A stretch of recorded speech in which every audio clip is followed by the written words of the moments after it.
नमस्कार, मातेश्री एजुकेशन में आप सभी लोगों का स्वागत है।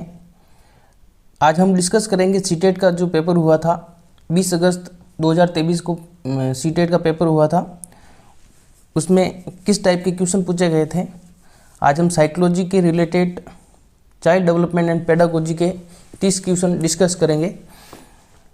पहले जो पेपर हुआ करते थे ऑफलाइन हुआ करते थे, उसके बाद में पेपर ऑनलाइन होने स्टार्ट हुए। ऑनलाइन के बाद अब वापस इसको ऑफलाइन कर दिया गया है और 20 अगस्त को जो एग्ज़ाम हुआ था सीटेट का, उसमें ऑफलाइन पेपर आया था। तो ऑफलाइन पेपर कैसा आता है इसके बारे में डिस्कस करते हैं। चाइल्ड डेवलपमेंट एंड पेडागोजी, आज हम पेपर फर्स्ट का डिस्कशन करेंगे।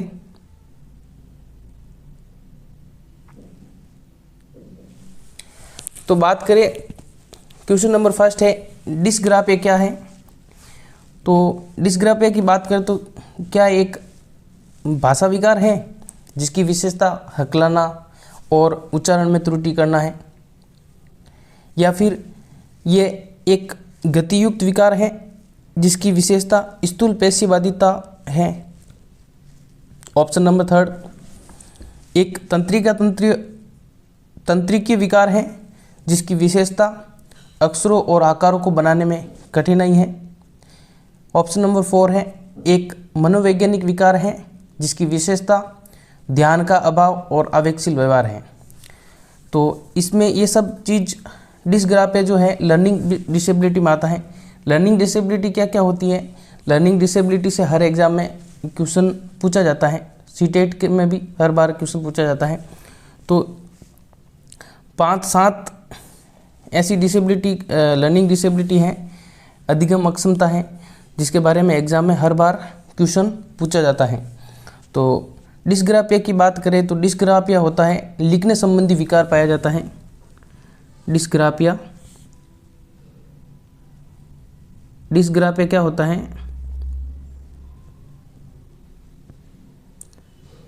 डिस्ग्राफिया की बात करें तो व्यक्ति में लिखने में, कोई भी चीज़ लिखने में उसको दिक्कत का सामना करना पड़ता है। लिखने संबंधित विकार होता है। तो इस ऑप्शन में से कमेंट करके आप बताइए कि इसमें से कौन सा ऑप्शन होगा। कमेंट करके बताएं इस क्वेश्चन में कौन सा आंसर होगा। कमेंट करके आप आंसर दीजिए।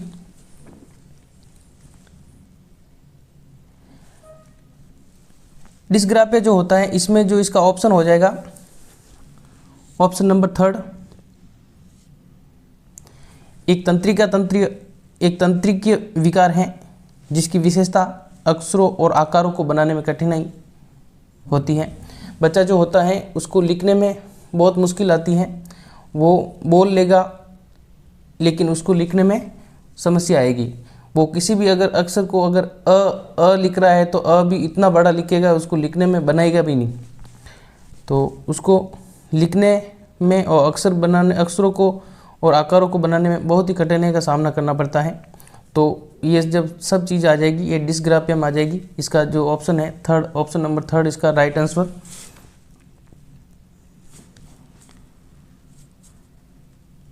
इसके बाद में बात करें डिसलेक्सिया और लर्निंग डिसेबिलिटी है। डिसलेक्सिया की बात करें,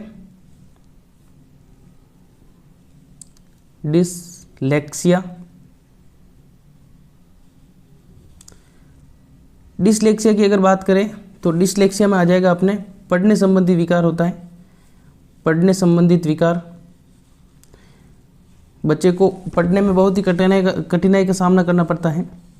कोई भी चीज़ पढ़ने में बहुत बड़ी दिक्कत होती है, लिख देता है लेकिन पढ़ने में ये समस्या पाई जाती है। डिसलेक्सिया के बाद में अपने डिसकैलकुलिया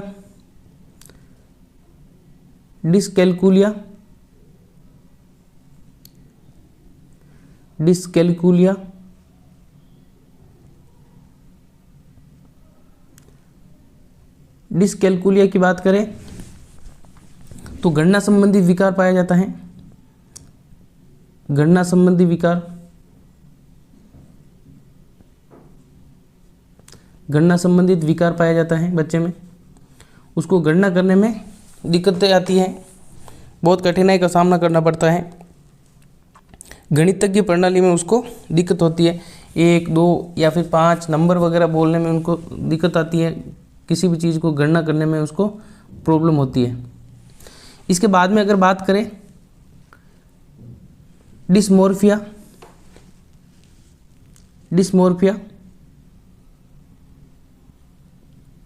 एक जो अक्षमता होती है डिस्मोर्फिया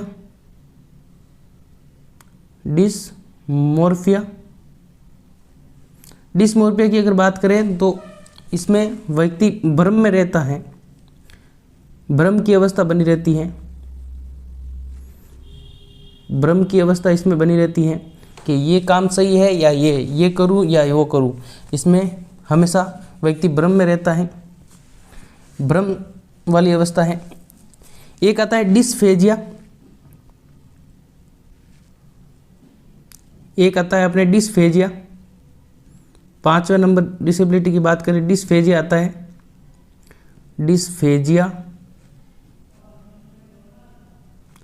डिस्फेजिया की अगर बात करें तो डिस्फेजिया बोलने संबंधित विकार होता है, बोलने संबंधी विकार, बोलने में बहुत ही मुश्किल होती है, बोलने संबंधी कठिनाई। इसमें अगर बात करें तो एक सेकेंड जो ऑप्शन दिया गया है, फर्स्ट ऑप्शन दिया गया है, तो एक भाषण संबंधी विकार जिसकी विशेषता हकलाना और उच्चारण में त्रुटि करना, ये डिस्फेजिया होता है, जो कि हमने अभी डिस्कस किया। तो ये सारी डिसेबिलिटी है, 5-7 डिसेबिलिटी आती हैं जो एग्जाम में काफ़ी बार पूछी जाती हैं। तो अब नेक्स्ट क्वेश्चन की बात करें,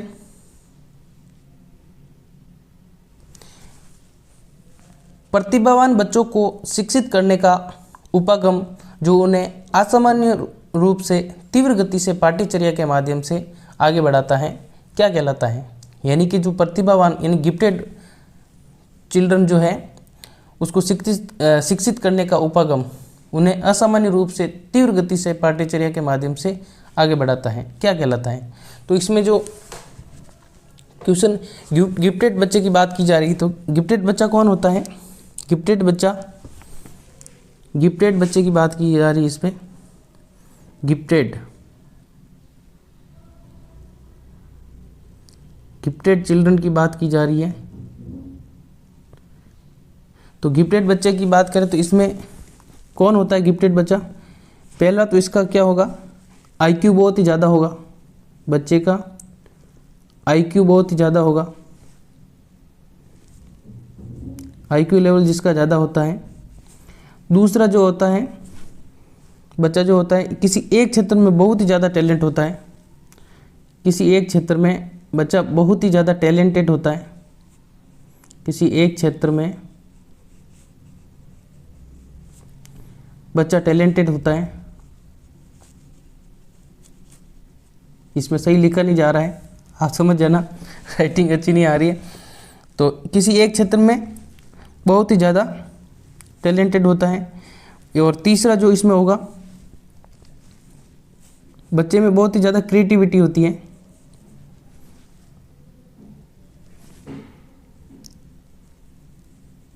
क्रिएटिविटी बहुत ही ज़्यादा पाई जाती है। तो क्रिएटिविटी जैसे पेंटिंग करना हो गया,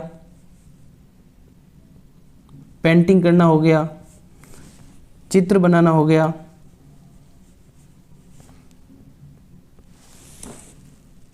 नक्शा बनाना हो गया, ये सब इसमें आ जाएंगे।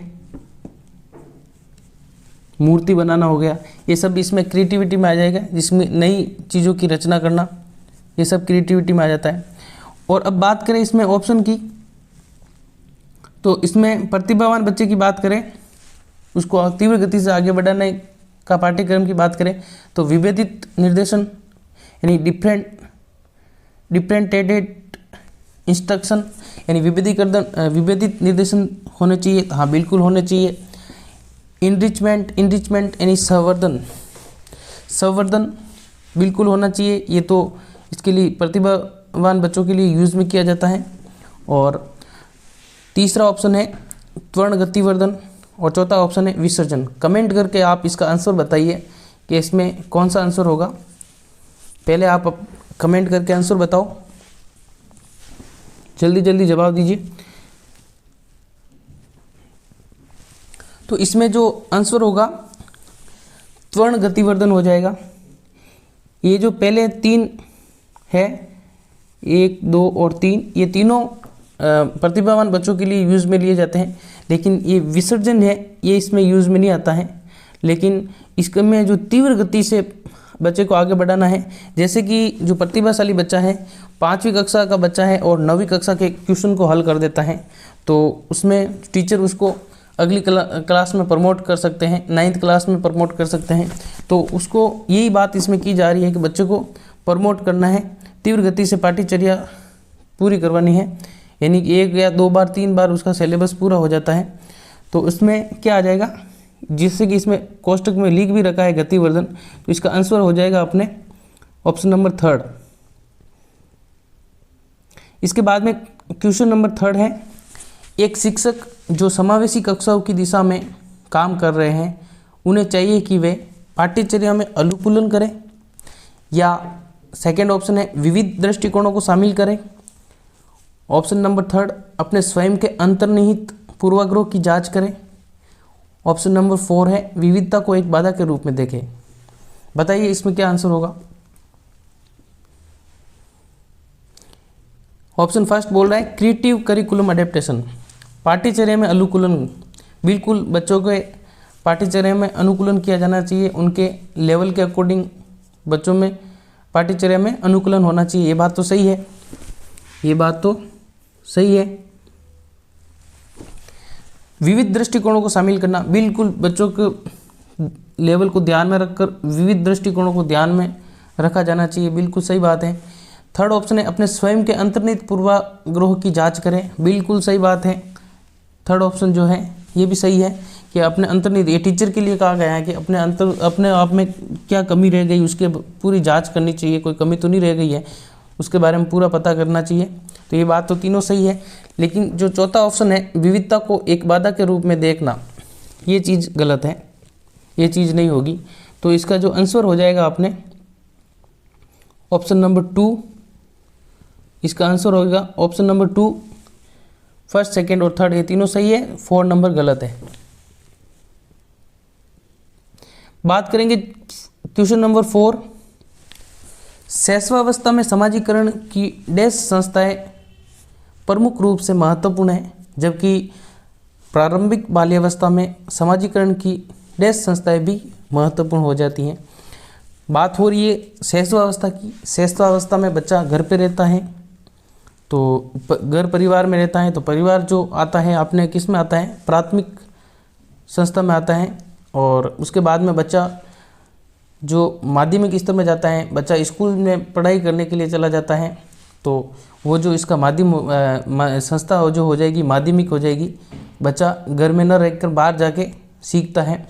तो इसमें ऑप्शन आ जाएगा ऑप्शन नंबर 2 है प्राथमिक और माध्यमिक। इसके बाद में हम बात करें क्वेश्चन नंबर 5, वाइगोत्स्की के अनुसार पूछा जा रहा है। ऑप्शन नंबर फर्स्ट है सामाजिक कारक भाषा विकास को प्रभावित करते हैं परंतु संज्ञानात्मक विकास को नहीं। ऑप्शन नंबर 2 है संज्ञानात्मक विकास भाषा विकास को सुगम बनाता है। ऑप्शन नंबर 3 भाषा विकास और संज्ञानात्मक विकास एक दूसरे से स्वतंत्र रूप से विकसित होते हैं। ऑप्शन नंबर 4 है भाषा विकास या संज्ञानात्मक विकास को सुगम बनाता है। कमेंट करके आंसर बताइए क्या होगा इसमें, कमेंट करके बताइए।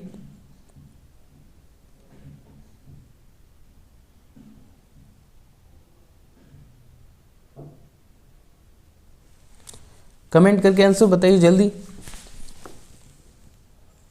क्या आंसर होगा इसका। तो इसमें पूछ रहा है कि सामाजिक कारक भाषा को प्रभावित करते हैं परंतु संज्ञानात्मक विकास को नहीं। ये तो बात बिल्कुल गलत है, ये बात तो बिल्कुल गलत है। संज्ञानात्मक विकास भाषा विकास को सुगम बनाता है। पहले भाषा आएगी तभी तो संज्ञानात्मक विकास होगा, तो ये भी ऑप्शन अपने गलत हैं। भाषा विकास और संज्ञानात्मक विकास एक दूसरे से स्वतंत्र रूप से विकसित होते हैं, नहीं, ये दोनों एक दूसरे से स्वतंत्र रूप से नहीं होते हैं, इन दोनों का रोल होता है। ऑप्शन नंबर 4 है भाषा विकास संज्ञानात्मक विकास को सुगम बनाता है, ये ऑप्शन राइट है। Option number 4 is the right answer. Question number 6 की बात करें, लॉरेंस कोलबर्ग के नैतिक तर्क के किस स्तर पर बच्चे आमतौर पर मानते हैं कि लोगों को समाज की अपेक्षाओं पर खरा उतरना चाहिए और अच्छे तरीक़ों से व्यवहार करना चाहिए? ये लॉरेंस कोलबर्ग की अवस्थाओं से क्वेश्चन पूछा गया है। कौन सी अवस्था है जिसमें बच्चा गुड बॉय गुड गर्ल वाला अच्छा दिखने के लिए जो कार्य करता है, बच्चा चाहता है कि ये काम मुझे करूँगा तो मुझे गुड मिलेगा, शाबाशी मिलेगी, वो अच्छा बनने के लिए ये काम करता है। तो ये जो अवस्था होती है, कौन सी अवस्था में ये बच्चा ऐसे, तो लॉरेंस कोलबर्ग ने 6 स्टेजेस दिए हैं, 6 स्टेज दिए हैं और 3 लेवल दिए हैं, 6 स्टेज और 3 लेवल, यानी कि 6 चरण और 3 स्तर इसके दिए गए हैं। इसमें से कौन सी अवस्था में ये बच्चा जो होते हैं अपने लिए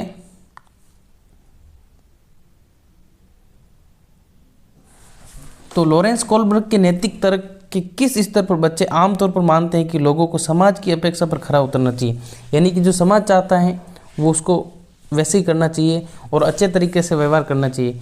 तो इसमें जो ऑप्शन अपना आ जाएगा थर्ड और नंबर ऑप्शन नंबर 3, पारंपरिक स्तर जो होता है इसमें बच्चा,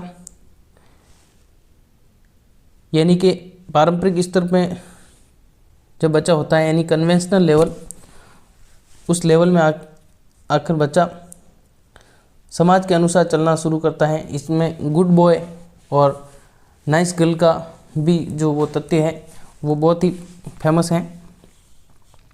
इसके बाद में बात करें क्वेश्चन नंबर 7, निम्नलिखित कथनों को पढ़िए और सही विकल्प का चयन करिए।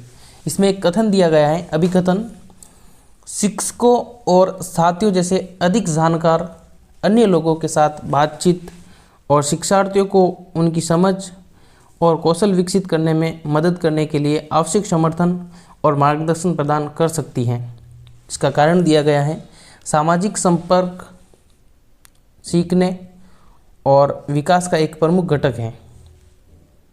बताइए क्या आंसर होगा इसका। इसमें ऑप्शन दिया गया है, ऑप्शन नंबर फर्स्ट, ए और आर दोनों गलत हैं, ए और आर दोनों सही हैं तथा आर ए की सही व्याख्या है, या ऑप्शन नंबर 3 है, ए और आर दोनों सही है परंतु आर ए की सही व्याख्या नहीं है। ऑप्शन नंबर 4 है, ए सही है परंतु आर गलत है। कमेंट में आप आंसर बताइए क्या होगा इसका आंसर।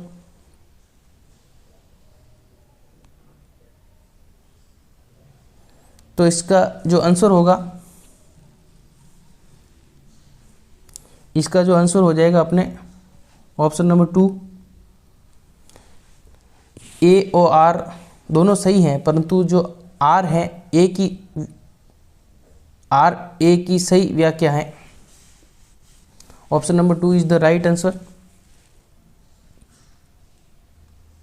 क्वेश्चन नंबर 8, अधिगम के लिए आंकलन का मुख्य लक्ष्य क्या है, यानी इसमें बात हो रही है असिस्मेंट फॉर लर्निंग की। किसकी बात हो रही है? असिस्मेंट फॉर लर्निंग की बात की जा रही है इसमें। तो उन शिक्षार्थियों की, option number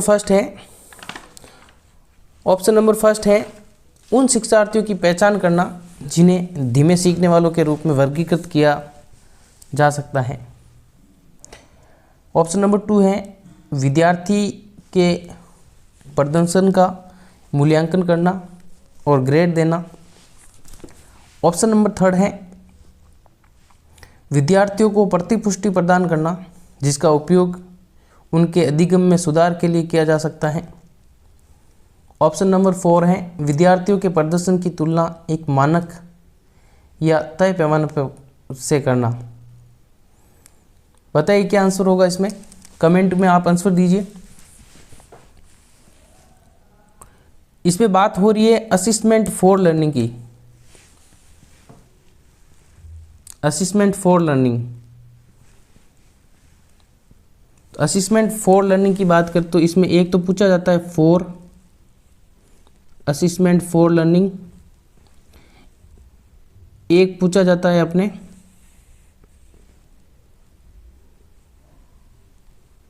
assessment for learning, एक इसमें असिस्मेंट ऑफ लर्निंग,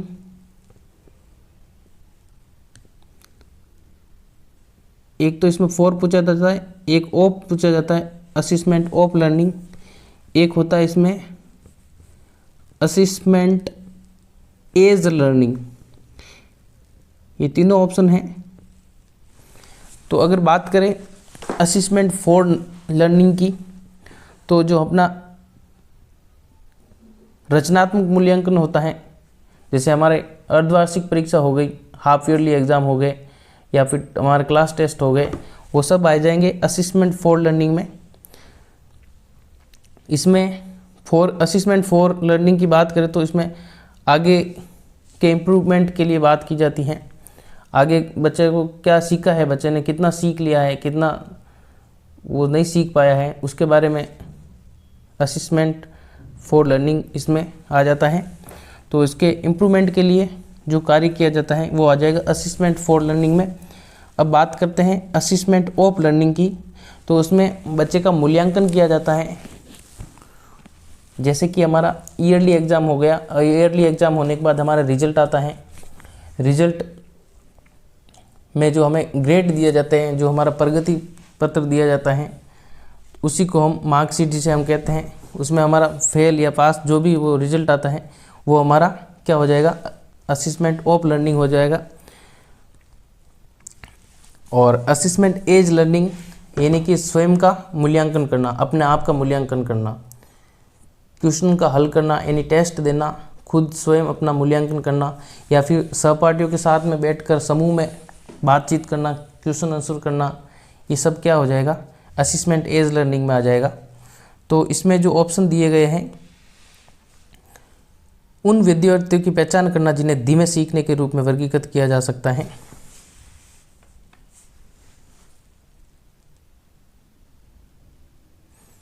तो स्पेशल चाइल्ड में आ जाएगा। स्पेशल चाइल्ड विद्यार्थी के प्रदर्शन का मूल्यांकन करना, यही जो हमने बात बोली, ये जो सेकंड ऑप्शन है, विद्यार्थियों के प्रदर्शन का मूल्यांकन करना, ग्रेड देना, ये क्या हो जाएगा, असिस्मेंट ऑफ लर्निंग हो जाएगा। क्या हो जाएगा, असिस्मेंट ऑफ लर्निंग। और विद्यार्थियों को प्रतिपुष्टि प्रदान करना, जिसका उपयोग को अधिगम में सुधार के लिए किया जाता है, सुधार के लिए किया जाता है, ये क्या हो जाएगा, assessment for learning. Assessment for learning. विद्यार्थी के प्रदर्शन की तुलना एक मानक और तय पैमाने से करना, ये ऑप्शन गलत है। इसका जो आंसर हो जाएगा अपने ऑप्शन नंबर 3, विद्यार्थियों को प्रतिपुष्टि प्रदान करना, जिसका उपयोग उसके अधिगम में सुधार के लिए किया जाता है। चलो नेक्स्ट क्वेश्चन की बात करते हैं। Question number 9। क्वेश्चन नंबर 9 की बात करें, किस आयु में बच्चे शब्दों के खेल में शामिल हो सकते हैं और ऐसे चुटकुलों और पहेलियों को पसंद कर सकते हैं जिनमें शब्दों का खेल शामिल हो। इसमें अगर बात करें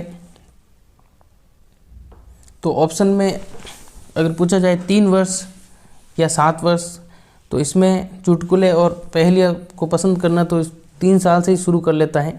लेकिन इसमें जो मेन जो चीज़ होती है वो 7 वर्ष में आते आते बच्चे में ये चीज़ बहुत ज़्यादा वो हो जाती है। तो इसमें जो आंसर जो देखने को मिलेगा ऑप्शन नंबर 4, 7 वर्ष में बच्चा चुटकुले और पहेलियों को सुनना पसंद करते हैं, ऐसे खेल खेलने में शामिल होते हैं। तो इसका जो ऑप्शन है 4 नंबर ऑप्शन।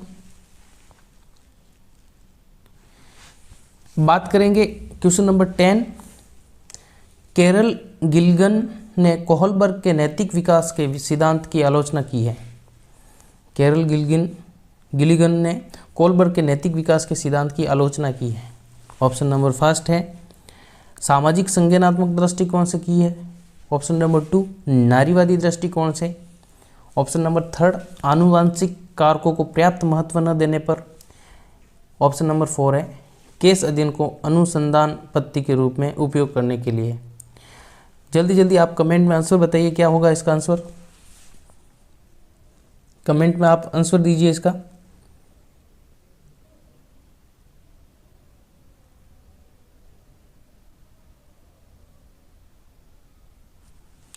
तो कोहलबर्ग ने जो नैतिक विकास के सिद्धांत दिए थे उनमें जेंडर बायस थ्योरी थी। ये फीमेल के परस्पेक्टिव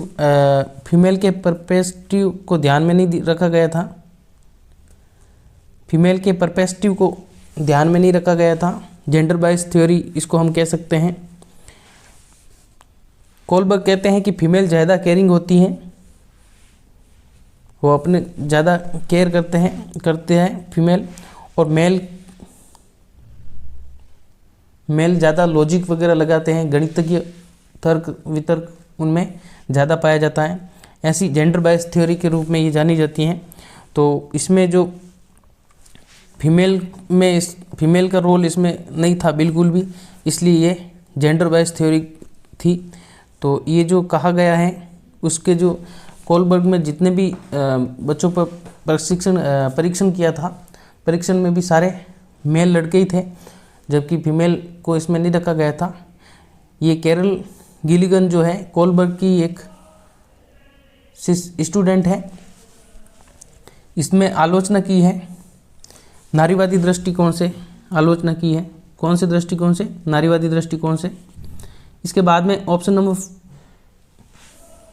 क्वेश्चन नंबर 11, जीन पियाजे के अनुसार पूर्व संक्रियात्मक चिंतन की मुख्य विशेषताओं में से एक डैश है जो किसी स्थिति के एक पहलू पर ध्यान केंद्रित करने और दूसरों की अपेक्षा करने की प्रवृत्ति को संदर्भित करता है।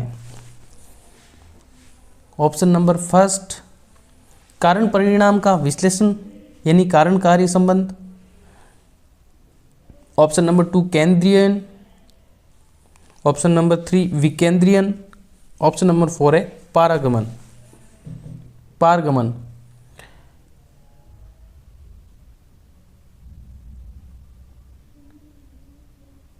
इसमें क्या आंसर होगा बताइए कमेंट करके। कमेंट करके आंसर बताइए क्या होगा इसका।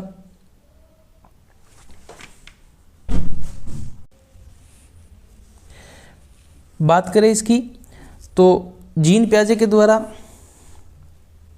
4 अवस्थाएं दी गई हैं। 4 अवस्थाएं कौन कौन सी हैं? SPCF, इनके द्वारा 4 अवस्था दी गई थी। SPCF,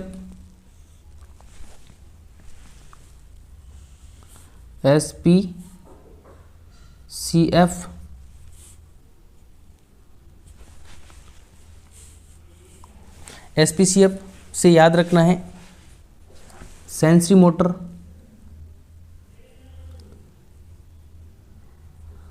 ये राइटिंग अच्छी नहीं, आप समझ जाना। सेंसरी मोटर, प्री ऑपरेशनल,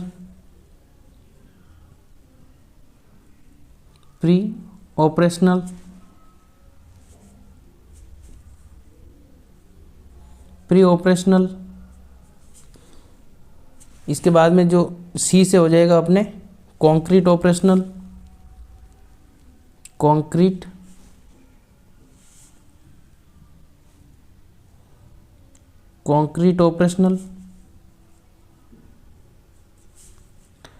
और एफ से हो जाएगा फॉर्मल ऑपरेशनल। ये 4 अवस्थाएं दी थी, जिसमें अगर बात करें अपने सेंसरी मोटर जो स्टेज है, इसकी जो टाइमिंग पीरियड है 0 से लगा के 2 वर्ष तक, और प्री ऑपरेशनल का जो टाइम पीरियड है 2 से 7 वर्ष, और कॉन्क्रीट ऑपरेशनल का है 7 से 11 वर्ष, 7 से 11, और फॉर्मल ऑपरेशन का जो टाइमिंग है 11 से 15 वर्ष, 11 से 15 वर्ष। तो इसमें जो ऑप्शन जो हो जाएगा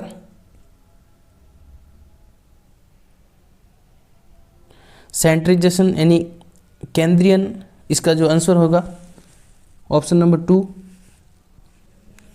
ऑप्शन नंबर 2 इसका राइट आंसर है। क्वेश्चन नंबर 12, क्वेश्चन नंबर 12 की बात करें,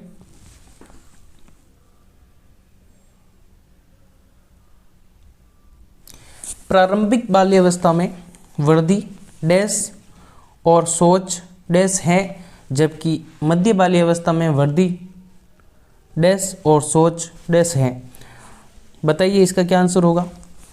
ऑप्शन नंबर फर्स्ट है धीमी, कुछ हद तक आत्मकेंद्रित, फिर वापस स्थिर, फिर तार्किक। ऑप्शन नंबर 2 है स्थिर, कुछ हद तक आत्मकेंद्रित, वापस धीमी, तार्किक। ऑप्शन नंबर 3 है स्थिर है, तार्किक, धीमी, फिर आत्मकेंद्रित। ऑप्शन नंबर 4 है धीमी, तार्किक, स्थिर है या आत्मकेंद्रित। बताइए क्या आंसर होगा, इसमें से देख के बताइए, जल्दी कमेंट करके आंसर दीजिए।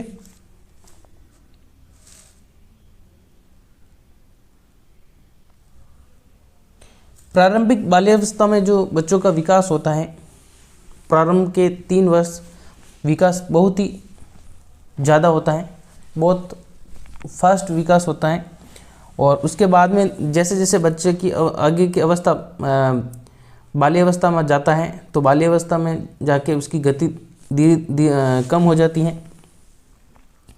तो इसमें यही बात पूछी गई है, तो इसका जो ऑप्शन होगा option number 2 is the right answer. प्रारंभिक बाल्यावस्था में वृद्धि जो होती है स्थिर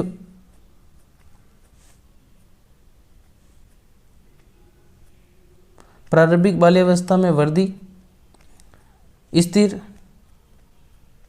है, और सोच कुछ हद तक आत्मकेंद्रित होती है, जबकि मध्य बाल्यावस्था में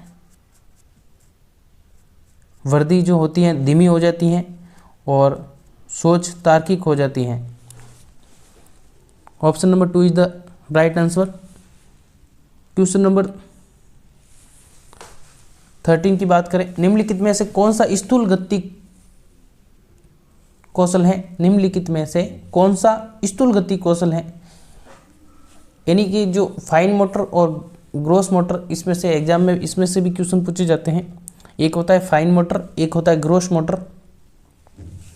तो इसको हमें याद करने के लिए एक बहुत ही आसान ट्रिक है, इसको हमें जीएफ से याद रखना है। कैसे याद रखना है, जीएफ का मतलब होता है गर्लफ्रेंड, हमें उसके रिलेटेड नहीं लेना है, लेकिन ये एक याद करने की ट्रिक है जीएफ।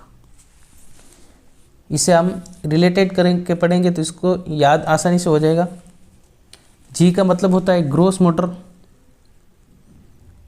मोटर, और एफ का मतलब हो जाएगा फाइन मोटर।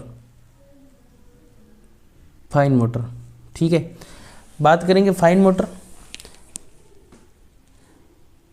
ग्रोस मोटर की बात करें, इसमें बड़ी मांसपेशियां काम में आती हैं, जैसे दौड़ना, भागना, कूदना। हमारी जितनी भी बड़ी मसल जो काम आती है वो सब ग्रोस मोटर में आ जाएगी। किस में आ जाएगी, ग्रोस मोटर में। बड़ी मसल का प्रयोग जितने होता है, बड़ी मसल्स, बड़ी मांसपेशियां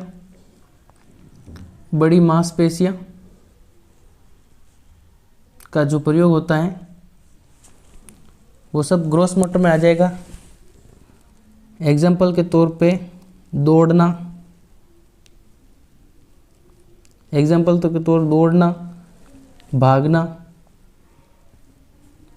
भागना, कूदना,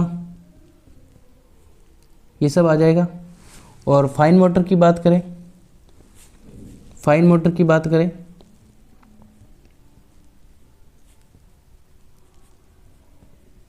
फाइन मोटर की बात करें तो इसमें सूक्ष्म चीज़ें जो हम अंगुलियों की सहायता से करते हैं, यानी छोटी मांसपेशियों का इसमें उपयोग होता है, जैसे कि लिखना हो गया, ड्राइंग करना हो गया, पेंटिंग करना हो गया। इसमें छोटी मांसपेशियों का उपयोग होता है, जैसे कि छोटी मांसपेशियों का प्रयोग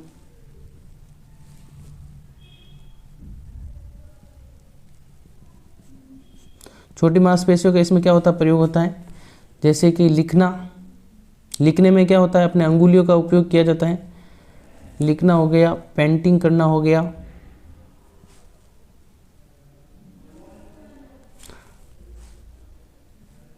ड्राइंग करना हो गया, क्या हो गया, ड्राइंग करना हो गया। ये सब किस में आ जाएगा, फाइन मोटर स्किल में आ जाएगा। तो ये सब चीज़ें एग्जाम में काफ़ी बार पूछी जाती हैं। तो इसमें आप आंसर बताइए कि इसमें जो क्वेश्चन पूछा है इसका क्या आंसर होगा, आप कमेंट में आंसर बताइए। ऑप्शन नंबर फर्स्ट है बुनाई, ऑप्शन नंबर सेकंड है तैरना, ऑप्शन नंबर थर्ड है एक कागज पर वृत्त को रूपरेखा के अनुसार काटना, और ऑप्शन नंबर फोर है एक कागज पर एक बड़े आयत को रूपरेखा के अनुसार काटना। बताइए क्या आंसर होगा इसका। तो बुनाई करने में क्या होगा, अगर हम बुनाई कर रहे हैं किसी चीज़ की तो उसमें हाथों का प्रयोग हो रहा है, छोटी मसल्स का उपयोग हो रहा है, तो ये ऑप्शन तो इसका नहीं होगा, ये ऑप्शन तो इसका नहीं होगा। ऑप्शन नंबर टू है तैरना, ऑप्शन नंबर थर्ड है एक कागज को वृत्त काटना, मतलब ये भी नहीं आएगा, इसमें छोटी मसल का उपयोग हो रहा है। एक कागज पर एक बड़े आयत की रूपरेखा के अनुसार काटना है, इसमें भी छोटी मसल का उपयोग हो रहा है। ऑप्शन नंबर अपने टू सही हो जाएगा। क्वेश्चन नंबर 14, भौतिक वृद्धि और विकास के डैश और डैश सिद्धांतों का पालन करते हैं। इसमें physical growth and development follow dash and dash principle of development. इसमें जो क्वेश्चन पूछ रहा है, integration simple to complex,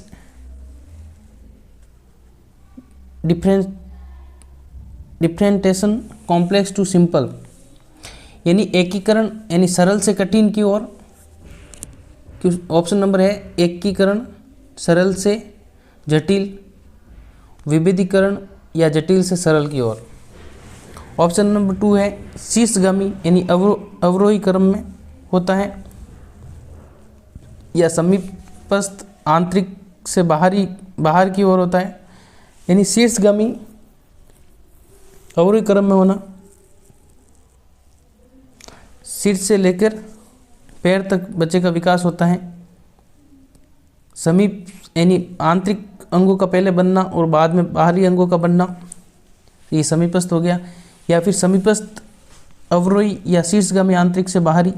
option number 4 है विभेदीकरण सरल से जटिल और एकीकरण जटिल से सरल। बताइए क्या आंसर होगा इसमें।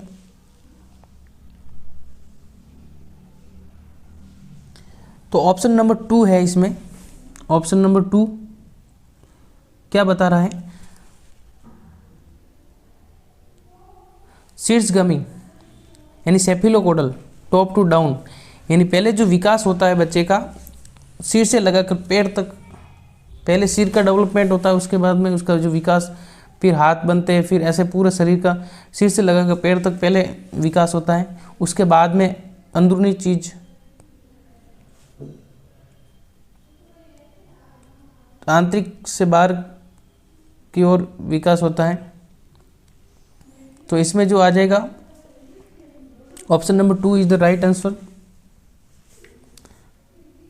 क्वेश्चन नंबर 15 है, हार्वर्ड गार्डनर के अनुसार एक दर्शन शास्त्री के पास डैश प्रकार की बुद्धि और मूर्तिकार के पास डैश प्रकार की बुद्धि की मात्रा अधिक होती है।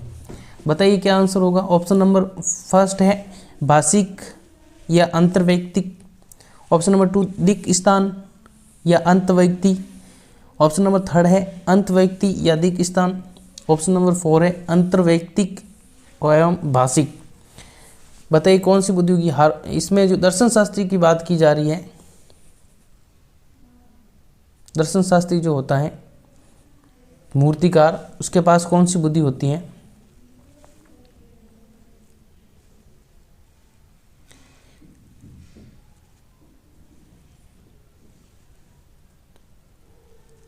हार्वर्ड गार्डनर से भी हर एग्जाम में क्वेश्चन पूछा जाता है, तो ये भी आप अच्छे से तैयार कर ले। हार्वर्ड गार्डनर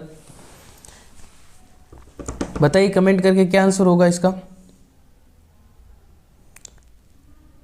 इसमें जो इसका आंसर होगा इंट्रापर्सनल और स्पेशियल, यानी कि अंतर्वैयक्तिक, इंट्रापर्सनल। और हार्वर्ड गार्डनर के अनुसार एक दर्शन शास्त्री के पास अंतर्वैयक्ति यानी इंटरपर्सनल प्रकार की बुद्धि और मूर्तिकार के पास दिक स्थान यानी कि स्पेशल बुद्धि पाई जाती है। तो इसमें ऑप्शन नंबर अपने क्या हो जाएगा? ऑप्शन नंबर थर्ड हो जाएगा। नेक्स्ट क्वेश्चन है 16, क्वेश्चन नंबर 16, अनुभवात्मक अधिगम किस पर बल देता है? अनुभवात्मक अधिगम की बात की जा रही है कि किस पर बल देता है? एक्सपीरियंटल लर्निंग स्ट्रेसेस ऑन, बच्चों के अधिगम पर शिक्षक के नियंत्रण पर बल देता है। ऑप्शन नंबर 2 है सीखने में पुनर्बलन की भूमिका पर। ऑप्शन नंबर 3 है आलोचनात्मक प्रतिबिंबन के महत्व पर। ऑप्शन नंबर 4 है एक प्रक्रिया के बजाय अधिगम को एक उत्पाद के रूप में देखने पर। बताइए क्या आंसर होगा, कमेंट में आंसर बताइए आप। इसमें अनुभवात्मक अधिगम की बात की गई है, ये जो किस पे बल देती है, तो इसमें बच्चों को एक्टिव रखना होता है। तो बच्चों को एक्टिव रखना होता है, तो बच्चों को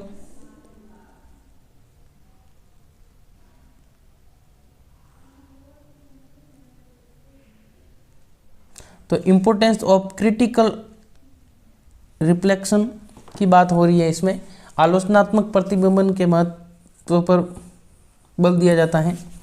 बच्चों के अधिगम पर शिक्षक के नियंत्रण पर, यह ऑप्शन तो गलत हो गया। सीखने में पुनर्बलन की भूमिका पर, यह भी नहीं है। इसमें ऑप्शन नंबर 3 हो जाएगा, आलोचनात्मक प्रतिबिंबन के महत्व पर बल दिया जाता है, एक उत्पाद के रूप में देखना, ये चीज़ भी गलत है। तो ऑप्शन नंबर इसमें 3 हो जाएगा। क्वेश्चन नंबर 17, बच्चों में समस्या समाधान कौशल को बढ़ाने के लिए निम्नलिखित में से कौन सा प्रभावी तरीका है? बच्चे में समस्या समाधान यानी प्रॉब्लम सॉल्विंग के बारे में बात की जा रही है।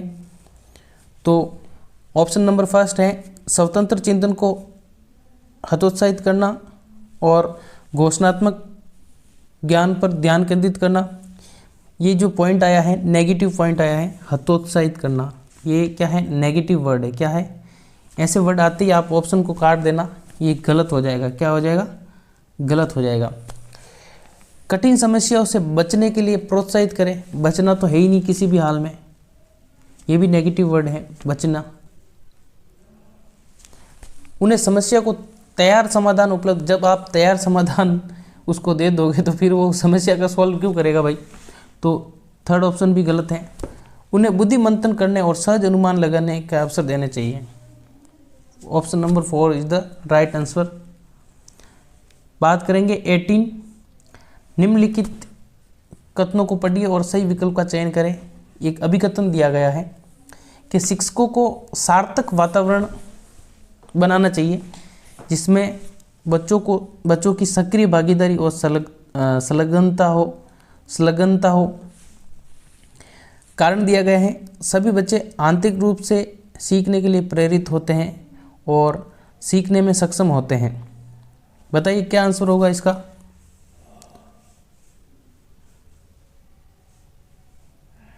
तो इसमें जो ऑप्शन दिए गए हैं, ऑप्शन नंबर 1 है ए और आर दोनों गलत हैं। ऑप्शन नंबर 2 है ए और आर दोनों सही हैं तथा आर ए की सही व्याख्या है। ऑप्शन नंबर 3 है ए और आर दोनों सही हैं, परंतु आर ए की सही व्याख्या नहीं है। ऑप्शन नंबर 4 है ए सही है परंतु आर गलत है। बताइए क्या आंसर होगा, कमेंट में आंसर करके बताइए। तो इसका जो आंसर हो जाएगा option number 2 is the right answer. A और आर सही है तथा आर ए की सही व्याख्या है, यानी कि ए और आर दोनों सही है, इसमें आर ए की सही व्याख्या कर रहे हैं, तो इसमें ऑप्शन नंबर 2 सही हो जाएगा। क्वेश्चन नंबर 19, निम्नलिखित में से कौन सी प्रक्रिया अधिगम के दौरान योगदान नहीं देती है, यानी कि अधिगम के दौरान योगदान जिसका नहीं होता है उसके बारे में बात करेंगे।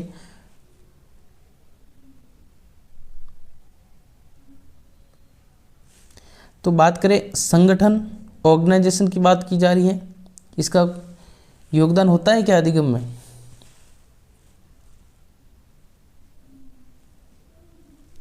इसमें नहीं पूछा है कि कौन सी जो चीज़ है वो उसमें योगदान नहीं देती है, तो इसमें ऑप्शन पूछा है नहीं। तो ऑप्शन नंबर 1 है संगठन, ऑप्शन नंबर 2 है वर्गीकरण, ऑप्शन नंबर 3 है वैचारिकता, ऑप्शन नंबर 4 है प्रासंगिकरण। इसमें जो संगठन हो गया, वर्गीकरण हो गया, वैचारिकता है, ये जो तीनों ऑप्शन हैं ये सब तो इसमें अधिगम के दौरान, अधिगम प्रक्रिया में इनको शामिल किया, योगदान इसका होता है इन तीनों का। लेकिन ये जो गैर प्रासंगिकरण है इसका कोई योगदान नहीं होता है, तो इसका जो आंसर नेगेटिव पूछा है तो नेगेटिव में ऑप्शन नंबर 4 सही हो जाएगा। Option number 4। क्वेश्चन नंबर 20, निम्नलिखित में से कौन सा एक प्रश्न का उदाहरण है जिसमें विद्यार्थियों को अपनी सोच पर विचार करने की आवश्यकता होती है? बताइए क्या आंसर होगा। ऑप्शन नंबर 1 है वाक्य में संज्ञा और क्रिया के बीच क्या संबंध है। ऑप्शन नंबर 2 है क्रिया की परिभाषा क्या है। ऑप्शन नंबर 3 है आप क्रिया को वर्तमान काल में कैसे बदल सकते हैं।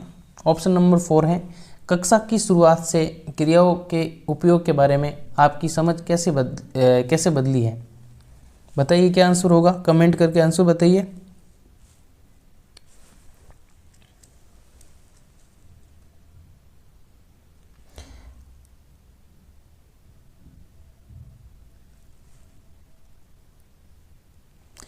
इसमें जो आंसर होगा अपने ऑप्शन नंबर 4 जो है सही हो जाएगा। कक्षा की शुरुआत से क्रियाओं के उपयोग के बारे में आपकी समझ कैसे बदली है।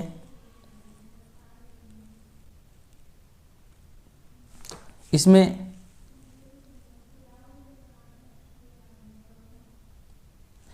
बच्चा सोचेगा, सोच के आंसर देगा, तो option number 4 is the right answer.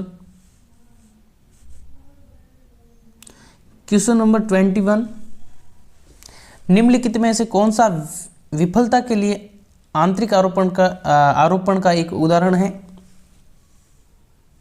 आंतरिक आरोपण की बात की जा रही है, एक्सटर्नल और इंटरनल। इसमें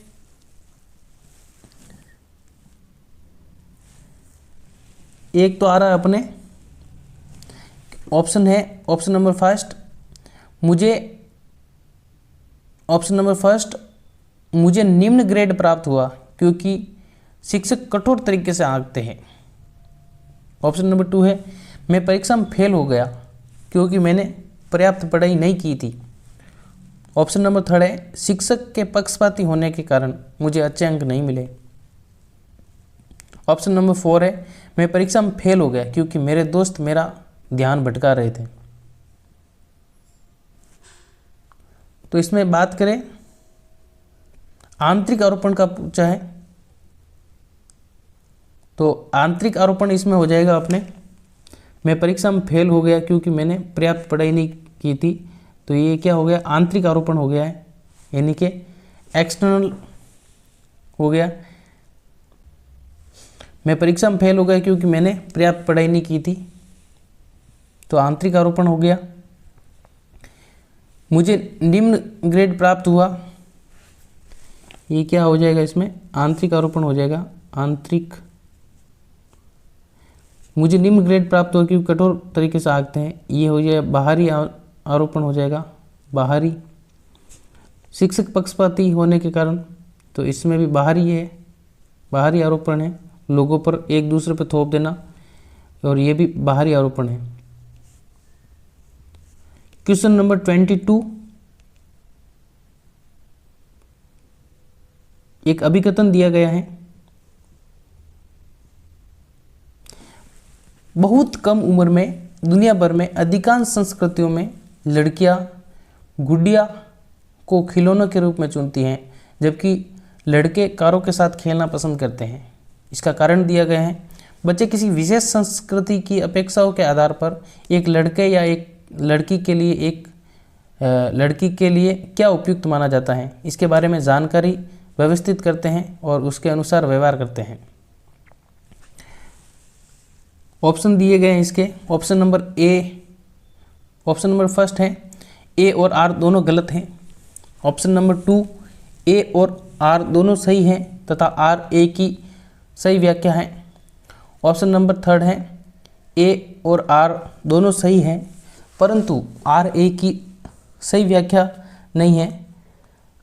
ऑप्शन नंबर 4 है ए सही है परंतु आर गलत है। कमेंट करके आंसर बताइए क्या होगा इसका, कौन सा आंसर राइट है, कमेंट कीजिए। इसमें जो हो जाएगा ऑप्शन नंबर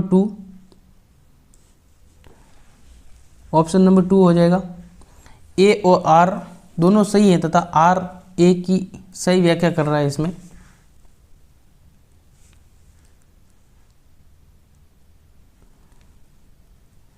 क्वेश्चन नंबर 23, लेव वाइगोत्स्की के अनुसार डैश बच्चों की संकल्पना योग्यता के विकास में महत्वपूर्ण भूमिका निभाता है। ऑप्शन नंबर 1 मूर्त पुरस्कार। ऑप्शन नंबर 2 सहकर्मी सहयोग। ऑप्शन नंबर 3 है सामाजिक अलगाव। ऑप्शन नंबर 4 है मानकीकृत पाठ्यक्रम। बताइए क्या आंसर होगा इसका लेव वाइगोत्स्की के अनुसार, कमेंट करके आंसर बताएं। लेव वाइगोत्स्की कहते हैं कि बच्चे ग्रुप में सीखते हैं। बच्चे को जितना ग्रुप में रखा जाएगा उतने बच्चों में विकास होगा। बच्चे के संज्ञानात्मक विकास के लिए ये चीज़ बहुत ही महत्वपूर्ण है, यानी पीयर कोलैबोरेशन की बात की जा रही है। तो इसमें जो इसका आंसर हो जाएगा सहकर्मी सहयोग की बात की जा रही है। ऑप्शन नंबर 2 सहकर्मी सहयोग। मूर्त पुरस्कार ये चीज़ गलत है। सामाजिक अलगाव की बात नहीं करते हैं लेव वाइगोत्स्की। मानकीकृत पाठ्यक्रम ये भी चीज़ गलत है। इसका जो आंसर हो जाएगा सहकर्मी सहयोग। Option number 2 is the right answer. Question number 24, लेव वाइगोत्स्की के अनुसार आंतरिक वाक क्या होती है। आंतरिक वाक का मतलब क्या होता है, अपने आप में बोलना, मन में बोलना।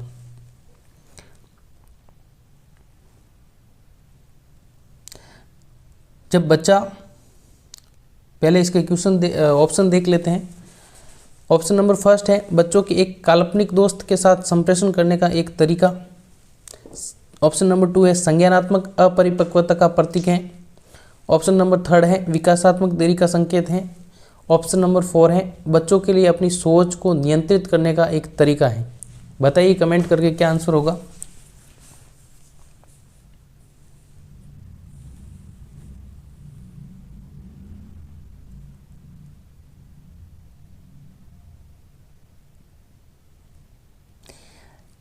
ये जो आंतरिक वाक की बात की जा रही है, जिसको हम इनर स्पीच कहते हैं। इनर स्पीच कब आती है बच्चों में, 6 से 7 साल में बच्चों में इनर स्पीच आनी शुरू हो जाती है। 6 से 7 वर्ष की उम्र में इनर स्पीच आ जाती है। बच्चे क्या करते हैं, अपने आप में मन में बातें करते हैं, अपने आप से क्वेश्चन आंसर करते हैं। मन में बात करना इनर स्पीच का मतलब है। इसमें जो आंसर इसका हो जाएगा ऑप्शन नंबर 4, बच्चों के लिए अपनी सोच को नियंत्रण करने का एक तरीका है। क्या है? सोच को नियंत्रण करने का एक तरीका है। Option number 4 is the right answer. Question number 25, 4 वर्ष की अपर्णा कहती है कि एक बटन जिंदा है क्योंकि ये उसकी शर्ट को एक साथ बांधने में मदद करता है।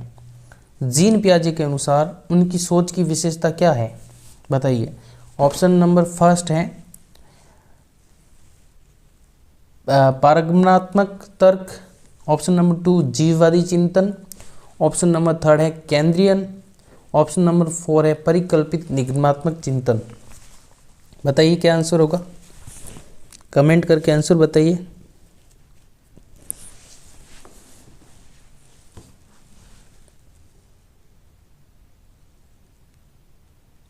जीववाद की अगर बात करें तो जब बच्चा निर्जीव वस्तुओं को सजीव समझने लगता है, कब समझने लगता है? 2 से 6 वर्ष की उम्र में बच्चा जब 2 से 6 वर्ष की उम्र होती है उसमें बच्चा जो होता है निर्जीव वस्तु को सजीव समझने लगता है। अगर हम कोई भी चीज़ अगर पड़ जाए तो वो उसको सजीव समझता है। जैसे टेबल होगी तो उसको सजीव समझता है, या दीवार पर अगर किसी को चोट वगैरह लग जाए तो हम ऐसे दीवार पे मारते हैं तो उनको लगता है हाँ दीवार को भी मारा है, तो उनको वो खुशी मिलती है और वो शांत हो जाते हैं। अगर कोई बच्चा ज़्यादा रो रहा हो तो दीवार पे हम मारते और उसको चुप करा देते हैं, तो उसको लगता है इसके भी जीव है और उसको मारी है, इसलिए वो चुप हो जाता है। तो या फिर हम बात करें हमारे फ़ोन की, देख लो मोबाइल सेल फ़ोन जो है अगर नीचे गिर जाए तो हमारी बहुत मतलब तकलीफ़ होती है, जबकि ऐसा इसमें है कुछ नहीं, निर्जीव है, लेकिन हम इसको सजीव के रूप में देखते हैं। तो ये इसमें ऑप्शन नंबर 2 है जीववाद चिंतन, एनिमेट्रिक थिंकिंग की बात की जा रही है। Option number 2 is the right answer. जीववाद की चिंतन की बात की जा रही है। क्वेश्चन नंबर 26, निम्नलिखित में से स्फुलिंगता वाले विद्यार्थियों की विशेषता कौन सी है? एक कल्पना को तथ्य से अलग करने की श्रेष्ठ क्षमता होती है इनमें। क्या इसमें ऑप्शन नंबर 2 है उन्नत सामाजिक भावनात्मक पारस्परिकता होती है।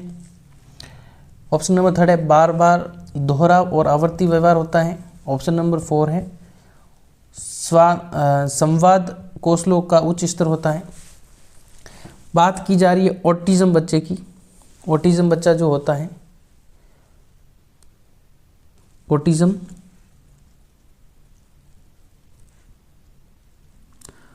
ऑटिज्म की अगर बात करें तो इनमें एक तो कम्युनिकेशन में प्रॉब्लम होती है,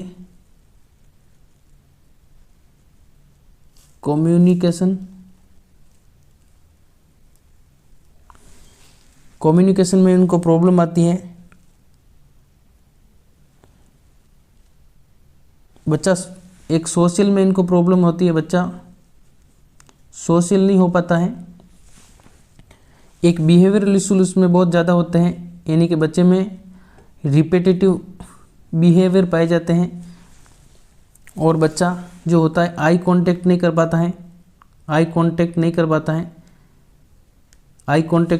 पाता है। तो एक दूसरे से बातचीत करने में उनको बड़ी प्रॉब्लम होती है, एक दूसरे से वो बात नहीं कर पाते हैं, अपने आप में अकेले रहना पसंद करते हैं, वो आई कांटेक्ट नहीं करते हैं, अपने आप में खोए रहते हैं। संलीनता का मतलब है अपने आप में लीन रहना, ऑटिज्म का यही मतलब है, अपने आप में खोया रहना। वो दूसरों से बातचीत करना पसंद नहीं करते हैं। उनका जो शेड्यूल होता है वो फिक्स होता है, उनको इतनी बजे खाना खाना तो इतनी बजे खाना खाना है, इतनी बजे बाहर घूमने जाना है तो इतनी बजे ही जाना है, 8 बजे का टाइमिंग है सोने का तो 8 बजे ही सोना है। उनका जो टाइमिंग फिक्स होता है, अगर इनके रूटीन में अगर थोड़ा भी बदलाव होता है तो इनको दिक्कत होने लगती है। उनके बिहेवियर रिपीटेटिव होता है, कोई भी बात हम उनको बोलेंगे तो बात को वापस रिपीट करेंगे। रिपीटेटिव दोहरावदार व्यवहार इनमें पाया जाता है। आई कांटेक्ट बच्चा नहीं कर पाता है। ये सब ऑटिज्म के लक्षण हैं। तो इसमें जो ऑप्शन है बार बार दोहराव और आवर्ती व्यवहार, यही इसका आंसर हो जाएगा। Option number 3 is the right answer. Question number 27, निम्नलिखित कथनों को पढ़िए, यानी कि अभिकथन दिया गया है। अभिकथन क्या है? शिक्षार्थियों के बीच समालोचनात्मक चिंतन को सुगम बनाने के लिए शिक्षकों को उन्हें विविध परिस्थितियां और विभिन्न दृष्टिकोणों से अवगत कराना चाहिए। कारण इसमें दिया है कि जब विद्यार्थी विविध मतभेदों के बीच बातचीत में संलग्न होते हैं तो वे समालोचनात्मक और रचनात्मक रूप से सोचने की क्षमताओं को सीखते हैं और समृद्ध करते हैं। ऑप्शन दिए हैं इसमें, ऑप्शन नंबर फर्स्ट है ए और 2, ए और आर दोनों गलत हैं। ऑप्शन नंबर 2 है ए और आर दोनों सही हैं तथा आर ए की सही व्याख्या है। ऑप्शन नंबर 3 है ए और आर दोनों सही है परंतु आर ए की व्याख्या नहीं है। ऑप्शन नंबर 4 है ए सही है परंतु आर गलत है। बताइए कमेंट करके क्या आंसर होगा इसका।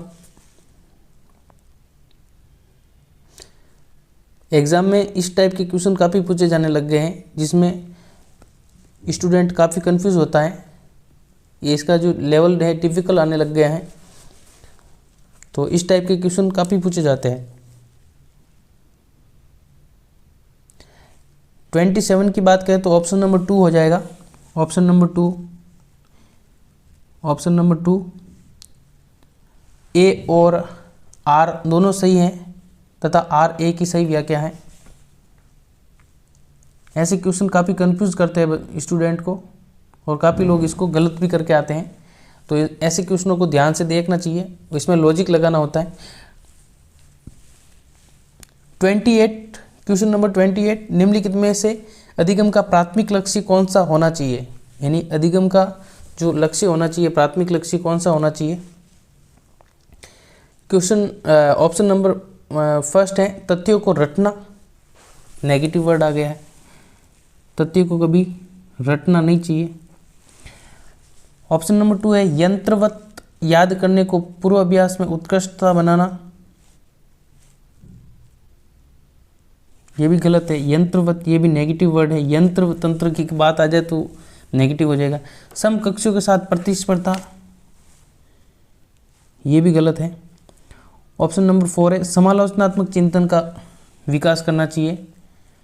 यानी कि निम्नलिखित में से अधिगम का प्राथमिक लक्ष्य कौन सा होना चाहिए? तो समालोचनात्मक चिंतन होना चाहिए। डेवलपमेंट ऑफ क्रिटिकल थिंकिंग मतलब बच्चों में पाई जानी चाहिए, तो ऑप्शन नंबर 4 हो जाएगा इसका।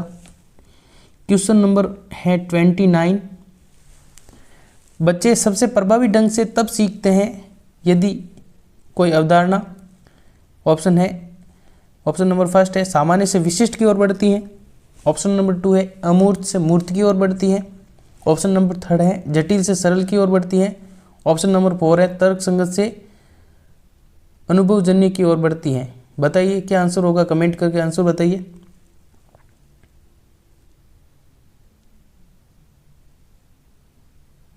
इसका जो आंसर हो जाएगा जनरल टू स्पेसिफिक होनी चाहिए। मतलब कोई भी बच्चे को चीज़ सिखा रहे हैं तो हमें सामान्य से विशिष्ट की ओर सिखानी चाहिए, यानी सरल से कठिन की ओर ले जाना चाहिए। अगर कुछ भी चीज़ सिखानी है तो बच्चों को सबसे पहले हम सरल चीज़ सिखाते हैं, उसके बाद में कठिन चीज़ पे लाते हैं। अगर उसको डायरेक्ट हम जटिल चीज़ सिखाएंगे तो बच्चा सीख नहीं पाएगा, वो डिमोटिव हो जाएगा और कुछ नहीं कर पाएगा। इससे उसको पहले सरल चीज़ें सिखाई जाती है, उसके बाद में धीरे धीरे उसके कठिनाई के स्तर को आगे बढ़ाया जाता है। तो ऑप्शन नंबर फर्स्ट हो जाएगा सामान्य से विशिष्ट की ओर।